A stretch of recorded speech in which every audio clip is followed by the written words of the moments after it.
Sa mga gusto mag-franchise nito, please visit their page na lang for more inquiries and spaghetti churrut Melabu. So I don't know anything about this one, about the details. Ang makapag-explain lang sa inyo, lalong-lalo na sa mga lugar dyan na maraming taong mahilig sa mga steaks. Naku, my God, kita nyo naman ang mga patay ko itong friend, wala pa pong dasal. Mainit nga siya, guys. Pero tingnan mo yung ribs nila, oh. Baka magkaka-explain lang sa inyo kung gusto nyo pong kumain ng ganito or mag-franchise ng ganitong business. Please visit their page na lang, ang Steve's House. Kasi marami na po silang branches. At mag-open sila sa saan ngayon? Meron silang meron sila sa hindi ko basta mag-open ulit sila ng ibang branches. So mag-start na po kami mag-ribbon cutting kasi I think andyan na yung kakat. Hindi ko alam. Basta kakain na rin yung mga bakla. Ako hindi ako makakain kasi iba yung gusto kong kainin.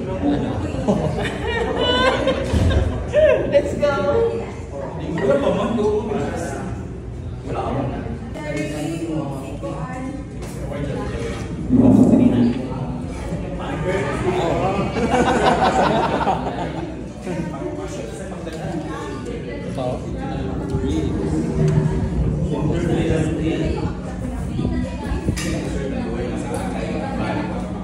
Yes, we're going to taste the boss. Sarap ng boss. So, mine is the steak and theirs is the ribs.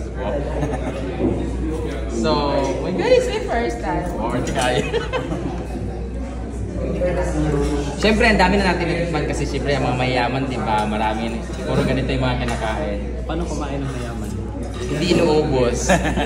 Oo, pag mayaman hindi inuubos kasi maraming pambili. Ano kung pag mahirap? Pag mahirap, take out pa. Let's try this one. Let's deep in the throat. Deep throat. Para siyang may gravy.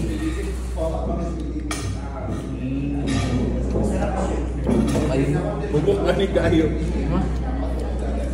Ang lambot. Alam mo, ang pinaka maganda dito sa Steve's House kasi yung karne nila, sobrang lambot. 3 months siyang marinate. Tapos, 1 year na ito nakatay itong ano na ito, karne na ito. Pero naka-freeze dyan. That's why pagluto, parang natutunaw na lang siya. It's like cotton. Ganon.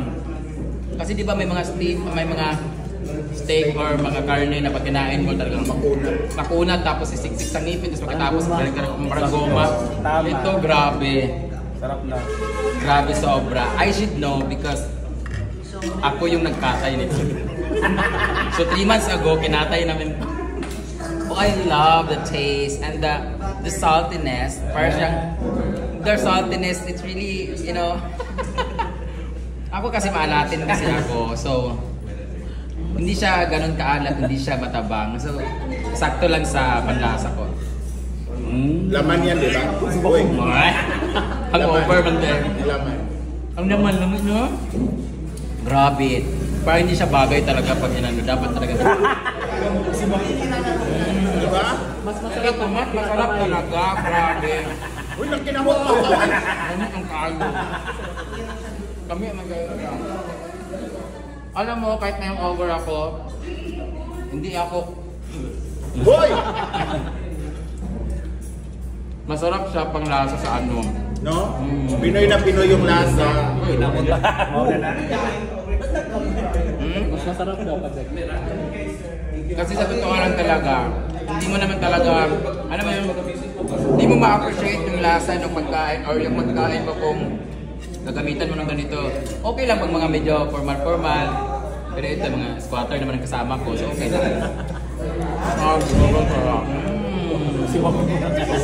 Grabe ka rin ang kinamot. Grabe. Ako kayo, oh. Okay na may ari, no? Grabe kayo. Kakain na po tayo. Grabe. To, akala ko steak yung kinakain ko. Sinugba naman yung karne. Ay, steak or kanin? Sir! Grabe, ang sarap mo, sir. Ang sarap ng steak mo, sir. Kailangan mo yung mananyan. Kayo. Namin, tinuro, eh.